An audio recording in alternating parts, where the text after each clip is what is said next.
देखो, जब भगवान दूसरा चांस देता है ना तो उसे टेकन फॉर ग्रांटेड नहीं लेते, और रिफ्लेक्ट करना बहुत ज़रूरी है कि पहली बार क्या क्या ऐसा हुआ था जो दूसरी बार बिल्कुल नहीं करना है. One of them was being over confident, one of them was being in denial कि ये तो हो जाएगा, इससे तो डर नहीं लगता, मैं बहुत जो हीरो बन रही थी वो सब नहीं करना है इस बार. एंड आई थिंक मेरी एक और सीख रही थी जो बहुत ही पॉजिटिव थी, कि मैंने वहाँ पे बहुत कनेक्शंस बनाए थे, बहुत दोस्त बनाए थे, वो तो मैं इस बार भी बनाने वाली हूँ. जी नहीं, मैं एक फ़िल्म कर रही हूँ जिसके लिए ये ज़रूरी था, लेकिन खतरों के खिलाड़ी एक ऐसा शो है जहाँ पे फिज़िकल फिटनेस से सिर्फ कुछ नहीं होता, मेंटल फिटनेस बहुत ज़्यादा ज़रूरी है, और इमोशनली और मेंटली आपको एक स्ट्रेंथ होनी ज़रूरी है, एक पेशेंस लेवल होना बहुत ज़रूरी है, जो देखेंगे है कि नहीं. अभी तक तो ऐसा लग नहीं रहा है, बट ठीक है, लेट्स सी. हाँ क्या, थैंक यू, बहुत मेहनत की है. ऐसा नंबर तो नहीं पता मुझे कितना, ऐसा 7-8 kgs हुआ होगा, बट अगेन ऐसा तब मुझे पता नहीं था जब मैं कर रही थी कि खतरों के खिलाड़ी में जाना पड़ेगा, बट इट्स अ प्लस. मतलब ऐसा नहीं है कि मतलब मैं हॉट कपड़े तो पहन पाऊँगी, भले ठंड लगे तो क्या हो गया, बट आई स्टिल ट्राई.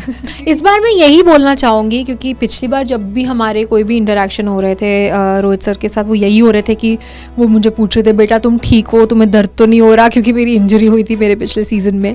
तो मैं बस चाहती हूँ कि अब ऐसी नौबत ना आए कि फिर मुझे बार बार हेल्थ के बारे में पूछा जाए. सो आई थिंक इस बार हम ज़्यादा मस्ती कर पाएंगे, ज़्यादा वो मुझे इनकरेज कर पाएंगे टू डू बेटर, एंड वो जिस तरीके से मेंटोरशिप करते हैं, आई थिंक इट्स कमेंडेबल. नहीं, मैं पूरी ही लॉस्ट हूँ, मुझे हर चीज़ से ही डर लगता है, मुझे नहीं पता कि कैसे क्या होने वाला है. बट आई थिंक मेरी एक लर्निंग रही है फ्रॉम द रियलिटी शोज़ जो मैं करती आ रही हूँ, कि मैंने हमेशा अपने आप को एक इमेज कॉन्शियस तरीके से ही प्रेजेंट किया है, और मैं बहुत ही शाय / क्लोज्ड पर्सन टाइप बिहेव करने लगती हूँ जब कैमराज होते हैं. तो आई थिंक मेरी एक सबसे बड़ी लर्निंग यही है कि इस बार I am not going to have that filter, and जो दिमाग में चल रहा है वो मैं बोलने की कोशिश करूँगी. आई थिंक सबके साथ बनने वाली है, सब बहुत ही कूल हैं, एंटरटेनिंग है, और सबके पास एक अलग अलग USP है जो वो ऑफ़र करने वाले हैं, and hence this bunch is put together. I think Jasmine और रुबीना को मैं बहुत टाइम से जानती हूँ, करण वाही और ऋत्विक को मैं बहुत टाइम से जानती हूँ, एंड विशाल भी हैं जिन्हें मैंने ससुराल सिमर का में जिनके साथ काम किया है. तो ऐसे पहचान वाले इतने लोग हैं कि I think it's going to be fun, और जितने नए लोग भी आ रहे हैं उनके साथ भी बहुत ज़्यादा मैं फ्रेंडशिप बनाना चाहूँगी, क्योंकि सारे के सारे एंटरटेनिंग तो बहुत है.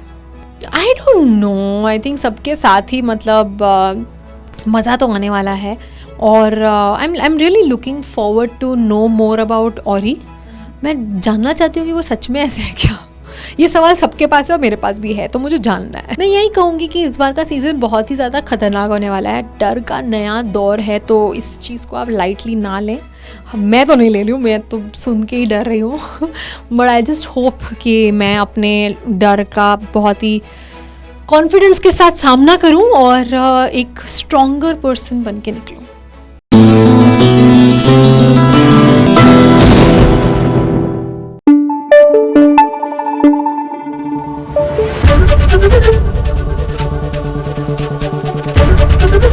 ABP न्यूज़ आपको रखे आगे.